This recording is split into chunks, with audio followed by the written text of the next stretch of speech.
Alright guys, welcome back to Over the Talk Rope. Today we are going to be covering last night's WWE Raw.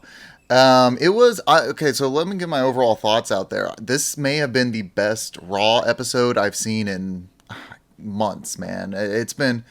Raw has been kind of the tough show to watch, a really hard pill to swallow as of late. There have been obviously plenty of stuff that I've liked with Raw. But overall, it has not been the show that I would traditionally like to watch. From start to finish, it was a really good show, which is something that can't be said as of late with Raw. SmackDown has been on fire. NXT has always been good, but Raw has always been the one that's been a bit of an issue. With that being said, I think that we've had a lot of good stuff happen last night. So let's go ahead and kick it off. At the start of the show, we have Drew comes out and he talks for a minute, talking about like, oh, Royal Rumble was good last night, blah, blah, basic stuff, really not anything to write home about. And then Edge comes out, right? And Edge already out the gate is saying, dude, what are you doing, my man? You need to, like, I'm coming out here. You could have attacked me. You could have, because I can come after you. I can go after Roman. You need to keep that in mind. Takes 2 seconds. Sheamus comes out. And Drew says, that he really isn't that worried about it. But with Sheamus, so Sheamus comes out, he's like, hey, you're not talking to my friend like that, blah, blah, blah, because, the whole story with Drew and Sheamus and Keith Lee, who has been missing, with presumably, whenever anybody goes missing, I said this on yesterday's podcast, whenever somebody goes missing, you kind of assume, okay, well, it's probably coronavirus related. They could be injured, but they usually would write off an injury or something. So you have Edge. He turns to Drew and says, you got to be careful. You have a huge target on your back, and you can't really trust anybody. And that he will make his decision on his time, and then Edge leaves. He just takes off at that point. His music plays, all that stuff. Drew, it's kind of an awkward moment, right? I'm not sure if it was the TV direction or what, but we're watching as Drew's just kind of standing there with his belt, and you don't see Sheamus, so you kind of figure, okay, we're in for a bro kick, and that's what happens. Sheamus nails Drew, takes him down, then we head to break. In terms of the promos here, I think that the promo from Edge has been killing it with his promos lately. So I have really no complaints about Edge's performance here. I will say that starting the show with Drew doing like this just very paint by numbers promo is not the way I would have gone. That's just me though. I wasn't a fan of that. But anyway, we come back from the break, and Sheamus tells Charlie that he's not friends with Drew anymore. He wants the title. That's his goal. He's not really interested in keeping the friendship and all that, which is, that's how it is. That was something that I'm not sure if they're speeding this along. I don't know why Keith Lee isn't involved with this story, because that's the whole story they were doing. But I think Drew versus Sheamus is going to be a fun set of matches there, because that feud's probably going to carry them into Elimination Chamber and Fastlane. I'm going to guess Edge is going to go after Drew. Edge is appearing on SmackDown this week, so we'll see what happens there. But I just don't know how they're going to. I just feel like the better option would be to go for Drew, because I think Raw needs that boost with Edge. Whereas SmackDown, there's a number of stories that they could tell. I'm not saying they can't with Drew, because again, you could do Keith Lee, you can do Sheamus at Mania, but with overall on the SmackDown side of things, you have Daniel Bryan set up, you have Shinsuke Nakamura set up, you have, I mean, you can always pull Kevin Owens back into it, but he's kind of lost every match, so it's hard to really justify bringing him back into the fray there. So right after that, we get right into the action. We have Riddle versus Lashley for the United States title. At the very beginning of the match, Riddle rushes Lashley and tries to get a few moves of offense in, and gets Lashley picks him up and throws him. It very much is similar to their previous match, where it was kind of a squash.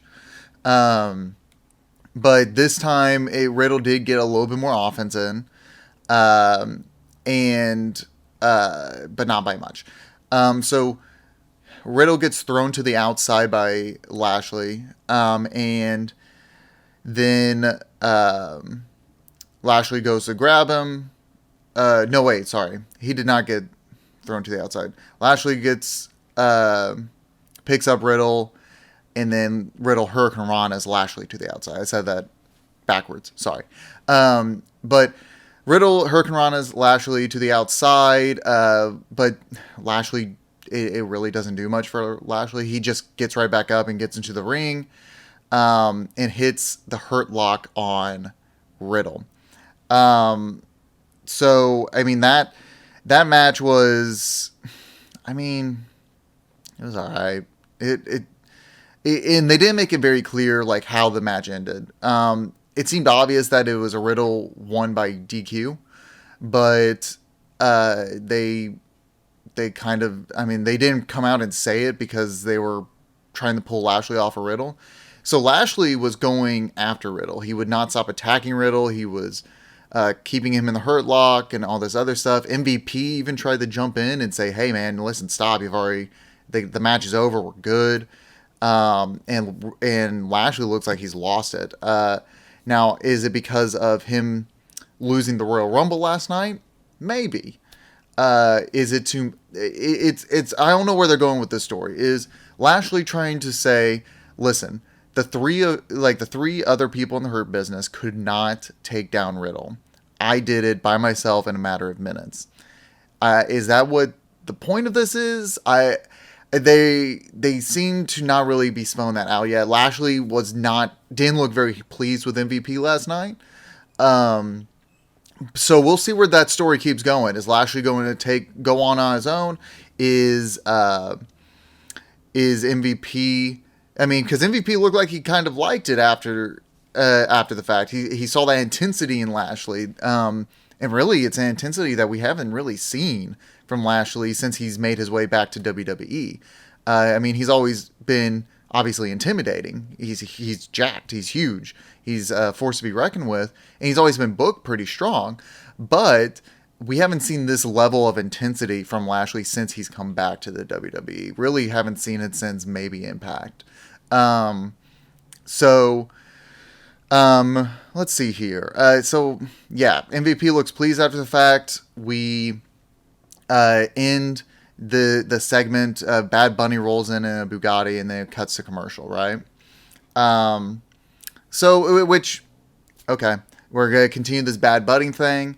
And it made sense later on why they continued it. I just am not. I'm not big on it. And not that I'm not big on him, because I think his role in both the Rumble and tonight's episode was good. It just feels, it's a little weird. So we'll get to that here in a minute, though. So after the break, we come back, and Riddle is all out of sorts, right? He doesn't remember what happened. He doesn't remember who he was fighting. He doesn't know what's going on. So that is, I mean, I don't know, man. It's weird. I don't really know, like, are they trying to say he has amnesia? What are we doing here? You know what I mean? Because I mean Riddle's been made to kind of look like a chump against Lashley. I'm assuming he's going to get his comeuppance. Lashley is, but I don't know if they're actually going to go through with that. You know, it doesn't seem very clear to me quite yet what they're going to do with this whole Riddle and Lashley feud. Because right now, from the looks of it, why would they keep giving Riddle an option? You know what I mean? Like, why continue to give Riddle an option to um, challenge for this title? You know, I don't know. It's just me. So they confirmed that Riddle did win by DQ. It seemed obvious, but they didn't come out right and say it because you do see Riddle tapping, but he's also over the rope, so it's hard to, from my point of view, it was hard to really tell. So after that, we have Orton, right? Backstage, he cuts this really good promo on Edge. He's talking about how he's mad at that Edge is back because it makes him look like a liar because he said that Edge would never return. He says that everything he did was for Edge and his family. And tonight he says he's going to end Edge's career once and for all to make sure he doesn't come back up. And so they set up that match for tonight. We have Edge versus Orton tonight. And that is going to be our main event for this evening. So right after that promo, we cut to a different promo. We got Xavier Woods and Kofi Kingston talking backstage. They're just talking crap about Ali basically because Ali's pushing his narrative, like he lost his opportunity because he got injured. Kofi took the spot. Yeah, I mean that's pretty much it. So. In the beginning of the match, we have Ali. He's in charge of it early. Woods does make a little bit of a comeback until a distraction from Retribution. And Ali drops Woods with his neck breaker. Kofi and Ali are talking trash throughout the match because Ali keeps just keeps spitting venom at Kofi. And Kofi's just like, shut up, man. Focus on your match and all that other stuff. I mean, I don't know where they're going with this. If it's leading up to Kofi versus Ali at Mania, cool. But I don't know if we're still a long ways out from Mania, right? I don't know if we are going to get that feud there. I don't. I just don't know if that's going to be something that they're going to want to drag out for the next 2 months. I mean, we're still more than 2 months away. It's April 10th and 11th, I think. So, I mean, man, I don't know about it. You know, I think it would be cool, but honestly, Retribution as a whole is still, I mean, feuding with the New Day is a good start, right? Because the New Day, they're good. They can carry a feud. A lot of the feuds they've been in have been good. I mean, so I'm hoping this kind of helps propel Retribution. But if not, I mean, it feels like for nothing. You know what I mean? So I hope that's not the case. We'll see though. So yeah, I mean, we get a distraction from Retribution, like I said. Ali drops Woods, and then there's like some solid back and forth for a minute before Kofi distracts the rest of Retribution, which I think the only people that were there tonight were Dijak and Shane Thorne, or I don't remember their Retribution names, but it's Dijak and Shane Thorne. So yeah, I mean, Kofi distracts them, and that sets up Xavier Woods for a roll-up win on Ali. And then so even after that, you don't have. I feel like at that point, Retribution should attack Woods and Kofi, since they do have the numbers advantage. They're the heels. Why not go after them? It doesn't make sense to me. And am I wrong? Like, y'all let me know. I just don't see why you wouldn't go after them as the heels and put them down if you have this beef with them. But I guess they're not at that point in the feud yet. I don't know. So here's the thing. Here's the next big thing that happens is that they've been promoting throughout the night Miz TV with guest Bad Bunny, right? Which is cool. My problem here is Bad Bunny and Damian Priest backstage, right? And this confirms that Priest is a Raw superstar. He's been seen with Bad Bunny. So on Miz TV, after Miz and Bad Bunny have a conversation, Miz apologizes and is like, "Hey, how about you learn the ropes from me, Bad Bunny? You want to be a WWE superstar, blah blah blah." And Bad Bunny says no. So I mean, my deal is why is why show us Damian Priest backstage? Because I think because Bad Bunny points, he's like, my friend wanted me to come out here. He points to the ramp. Damian Priest comes out. Why would you not save that moment and not tell us that Damian Priest is on Raw right then and there, right? Like, it would make more sense to have the surprise of Priest coming out, even though all of us would probably still know it's Damian Priest because he's the one that helped him the previous night. But why? I just don't see why you wouldn't help out. You know what I mean? Like help make this guy a bigger star by making it a surprise appearance, and then but instead they show this backstage sec that just doesn't make sense to me. But with that being said, we do have Priest. I mean, he looks like a star. They've already put a lot. It seems like they already put a lot of hype into him. So, and you see that throughout the night. So they pair him with Bad Bunny, which is a big international music artist, right? Then he comes out and he pretty much dominates Miz throughout this match. Miz does get a little bit of offense in, which is, I mean, is not, but he does it in terms of like Miz rake the eyes. Got a little bit of a Miz taking over. Miz and Bad Bunny are talking trash throughout the match, and then Priest hits the broken arrow, you know? So like the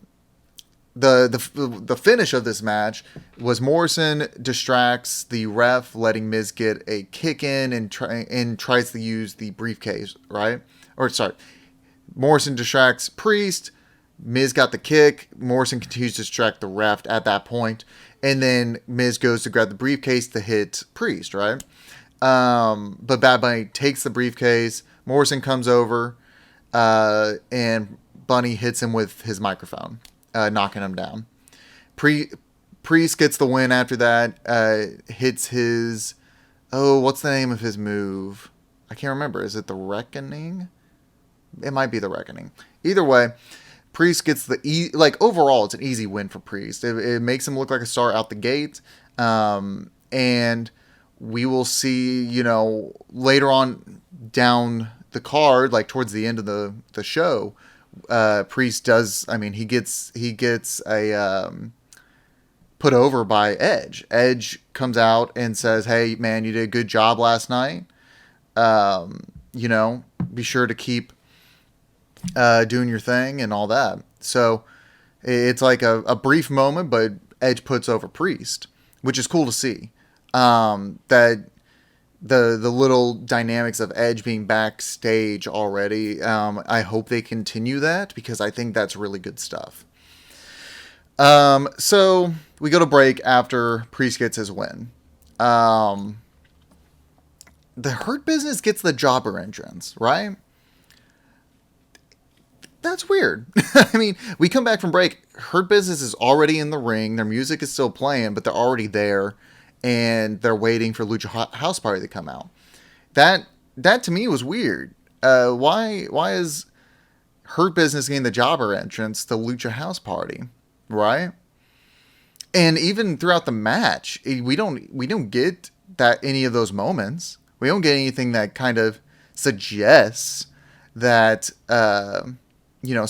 Shelton and Cedric are not the superpower group here, because even though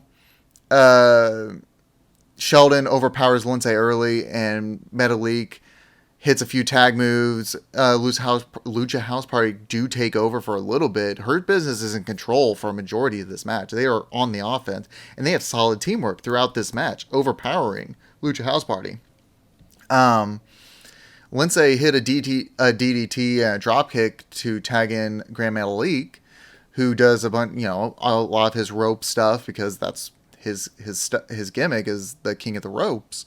But it just there's a bunch of good top rope stuff, a bunch of good diving stuff, but they hit a double tag team top rope move from onto Cedric, pardon me, and Sheldon breaks up the pin, and the Hurt Business take over at that point, and basically permanently. Hurt Business dominate the rest of the match, which there isn't much of one left. Sheldon tags himself in and pisses off Cedric, and they get the win. He hits the pay dirt. So now are they trying to say that Lindsay and if Cedric and Shelton are they having the same issues, except this time it's Sheldon doing the same thing Cedric's been doing? I don't know. I just don't. I don't like the idea of Sheldon and Cedric, or the Hurt Business in general, falling apart this early. They've only been around for a year. That's not a very long time. And they, on Raw, have been one of the most consistently good things about Raw. Even though whenever they first started, they were kind of jobbing for the most part, because you had Apollo beating MVP and Sheldon a lot, and you had Ali and Ricochet getting wins over the Hurt Business a lot too. I mean, I don't know. It's interesting. And so I don't really know what they're doing with the Hurt Business. It seems that they're falling apart, but my hope is that that's not true. Right? So, after this match, we get a Charlotte and Asuka interview, right?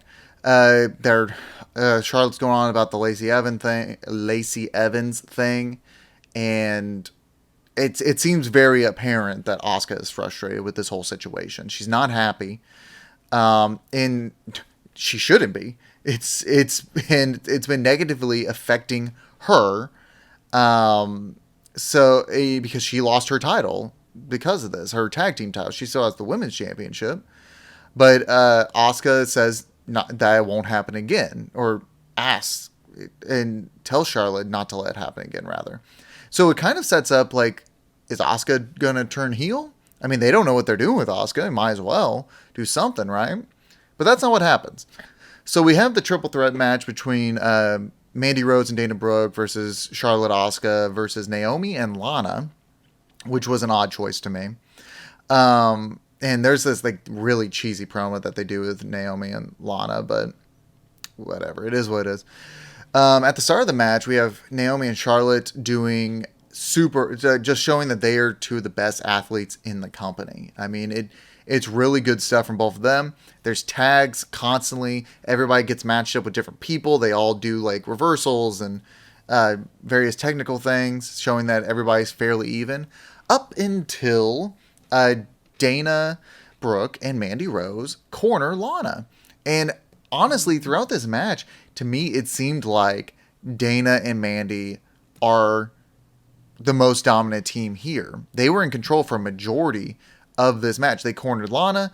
They eventually corner Asuka, corner Flair.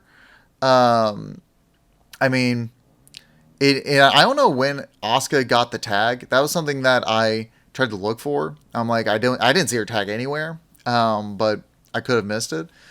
But after the break, we have Flair in charge. She's basically in charge for a good portion. They finally acknowledge Dana Brooke and Charlotte Flair's history, because back in 2016, 2017 era, Dana Brooke was Charlotte Flair's protege. No one ever talks about it. And really, they've been in various matches together, and I don't think it's ever been acknowledged. They finally acknowledged it in this match. I'm thrilled about that. It makes, I mean, it adds a little bit more of a story there that I think enhances everything. So after that, we get Asuka tagged in, and she takes over the field. She lays out everybody.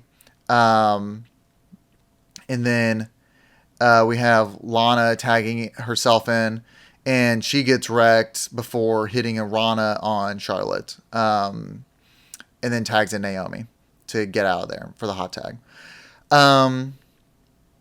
They're working Charlotte until everybody runs in and hits their moves. Everybody, like a normal multi-man tag match or any match like the Sword. Everybody comes in, they all hit a move on each other, and they all roll out. And then Charlotte, I believe, is the last one standing until Rick and Lacey show up again. Charlotte tags in Asuka, leaving her. And Asuka's like, what the hell? Turns around, boom, gets hit by Naomi's finisher, gets pinned. Naomi and Lana pick up the wins. And what are we trying to tell here? What's the story? Are we setting up Asuka versus Charlotte at Mania for the title? What are we doing? I mean, it's borderline insulting that, are we supposed to believe that Charlotte is not a smart person? She's been shown on multiple occasions to be conniving. She's been shown, even though this is currently her face persona, if you want to call it that, because at this point I think she's a heel. I mean, why? I just don't get it. I don't get it. I have been very frustrated with this whole storyline. And it just doesn't get any better. It really doesn't. So I don't know which way they're going to go, because at this point you can't really say Asuka is the heel, because Charlotte left her in the ring on her own to get pinned in a tag team match.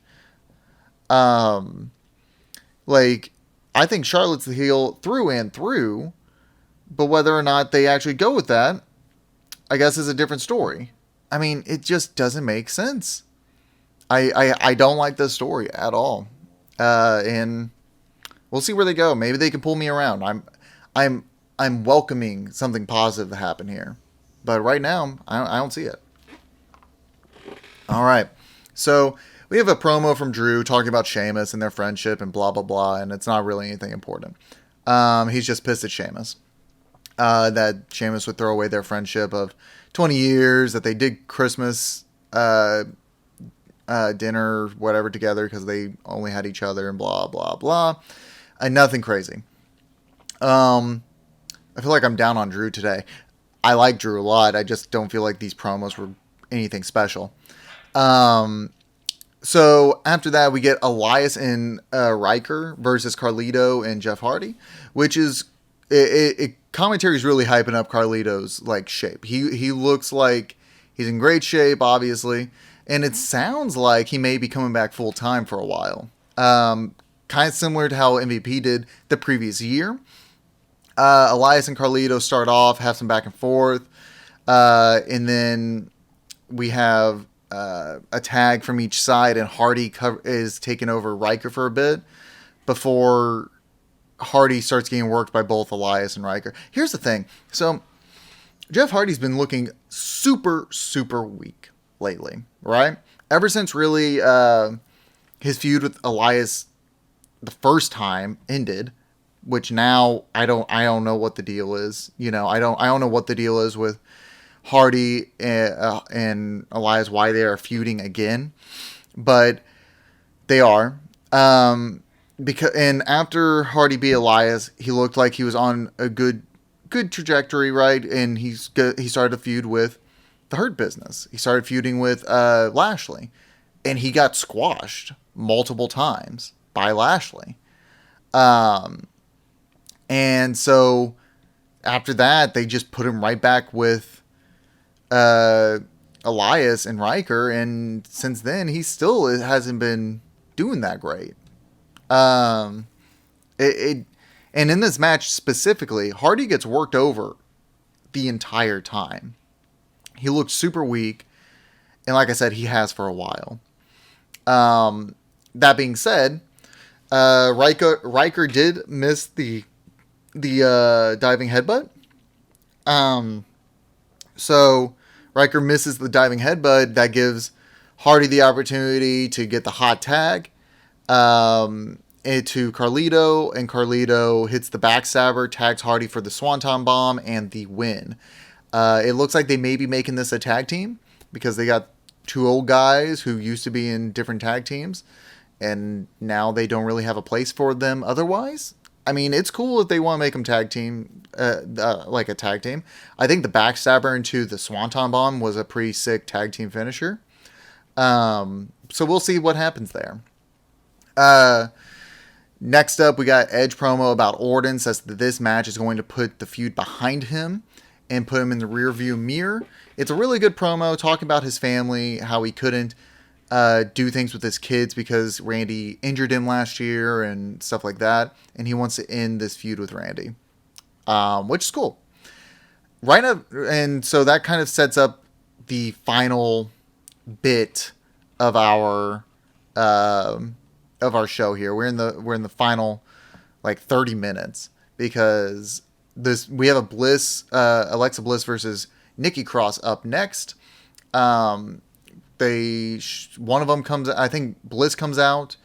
Then we have Edge backstage. Like I said earlier, he tells Priest that he did a good job and he put over his performance in the Rumble. And Nikki Cross comes out, and I am immediately just like, why is Nikki Cross like this now, man? Like, am I the only one that remembers how she used to be in NXT or whenever she first got the main roster, and now she has like this country song, and it's just not very. I just don't like. I mean, her song is one thing; it is what it is, but this it's just not very. I just don't think it's very good. How they've changed her character, which I was hoping this would change that trajectory. And my thing is, like, again, you set up Cross versus Bliss. Again, why do you not have them interact in the match in the Rumble match the previous night? Set up this match in the Rumble. It's so simple. Instead of having Rhea be the one that throws Alexa out, have Nikki be the one that throws Alexa out. That just makes more sense to me. Anyway, it is what it is. So right out the gate, we have Cross goes after Bliss. Bliss is dodging everything, and you have Nikki just shouting at Alexa, asking what she wants, that she's our best friend. I left you behind me. Why are we doing this again? And then Nikki dominates Alexa for the most part. I mean, Alexa kind of no-sells a lot of it, but practically is dominating Alexa. Bliss nails Cross with just like a punch, and then starts going off on the offensive. And so Bliss goes for the mandible claw. Cross reverses it, gets out of there. And then all of a sudden Alexa transforms into her tag team attire, her tag team self. And Cross hesitates for a moment before she starts attacking Alexa. She fell for it before. She doesn't want to fall for it again. Same thing. I mean, it's basically the same thing Alexa did with Asuka the previous week. So Cross continues to attack before Bliss jumps back to Funhouse version. Alexa hits Cross with the Sister Abigail, except it was on the back of the neck. So it's basically like Velveteen Dream's finisher, which, I mean, I don't know if Velveteen Dream's doing anything anymore, since, there's plenty of reasons for him not to, supposedly. And she picks up the win, and there's not even a moment after. There's not even a moment between Nikki and Alexa after. So it's like, what? Did you just want to have Alexa on the show and you didn't know what to do with her? Aside from, I mean, you have her at the end. I mean, that's what our background is today, is her showing up in the Randy versus Edge match. I just don't get what the issue is here. Anyway, with that being said, after the match, we do have a moment where Randy's music hits basically as soon as Alexa picks up the win. And he comes down the ramp, stops. Bliss stares at him as he continues to walk past her. He doesn't acknowledge her. He ignores her. So I don't know, man. That was a good moment. I think overall it was really good stuff from Alexa. Good stuff from Randy because he's focused on Edge. He's focused on getting this match done. And then he can turn his attention back to Alexa after he's done. At least that was his goal.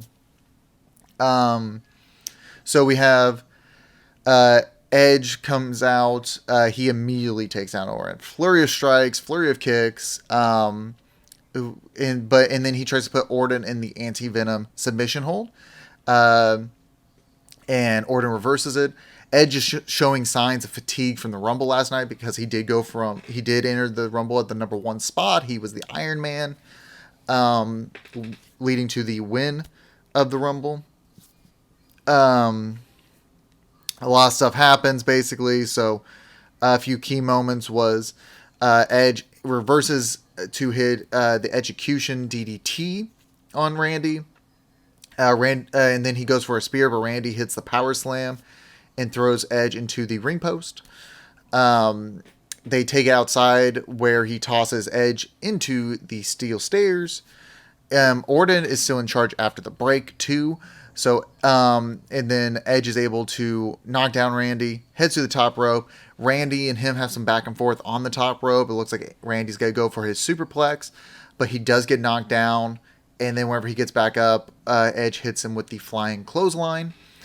Randy goes for the RKO, but Edge reverses the RKO and then does his backwards neck breaker, which they also called the execution. So is his DDT and his reverse neck breaker thing the execution? Are they both the same thing? I don't know. You tell me. I feel like they should have different names, but I don't remember because it's only been 10 years. So, with that being said, he hits the execution, then throws Orton into the barricade. Because Orton rolls out, he gets on the apron, and Edge kind of he doesn't spear through the ropes, so he shoulder tackles him and sends him flying. He goes out, Orton gets a thumb to the eye, hits the backdrop on the announce table. They get back in the ring where Orton nails the draping DDT. He gets down, sets up his RKO. He does this whole banging on the mat shtick. And then we have Bliss appears, right? So Bliss appears out of nowhere because the music plays and she's just on the top rope. She's just on the top rope doing her thing. And their blood just starts pouring out of her mouth. That's what our picture is here. Blood just starts pouring out of her mouth. It leads to a distraction, and Edge hits a spear and gets the win. That's the end of the show. So, I don't know, man. How did you guys feel about this? I really don't know what to think about a lot of this show. I like I said, I was actually thoroughly entertained throughout the show. I think it was the best Raw in a long time. I just am not exactly sure where some of the stories are going. That's kind of a concern for me. I don't know what they're planning on doing in terms of a lot of these storylines. It'll be interesting to see where they go, though. I'm hoping for something good. So, like I said, I hope that they figure out what they're doing with the Hurt Business. I hope they figure out what they're doing with Charlotte and Asuka. And I would like Nikki Cross to make a comeback at some point. I don't see that ever happening. If they continue the story with Cross needs to get a win. She needs to get some sort of advantage. I don't know how you go about doing that because Bliss at this point is so overpowered that it took a bunch of women at the Rumble beating her down and then her getting tossed out um, unexpectedly. I mean, I don't know. I don't know what they're gonna go for here. I like I said, I really don't have a whole lot of complaints. I just wish some of it was more clear on what they were going, because Raw is very much a show that they just kind of make up as they go along. They don't have a uh, very clear path a lot of the times, but kind of is what it is. And that is gonna pretty much do it for us here today, guys. I appreciate you sitting here listening with me here at Over the Top Rope. If you guys are interested, be sure to go to our YouTube page, Over the Top Rope at YouTube, and subscribe and all that. Here on the Twitch, be sure to follow and subscribe if you would like to keep up. And we do have a schedule. I will be doing the every time there is a WWE show. I haven't added AEW. I haven't added Impact. I haven't added any of these other shows. I'm just doing Raw, NXT, and SmackDown for the time being, and then the pay-per-views. The following day, I think SmackDown, I will be doing the night of around like 10 o'clock. That's subject to change. It kind of depends on how everything goes there. But with that being said, I do appreciate y'all hanging out with me, and I will see you guys next time.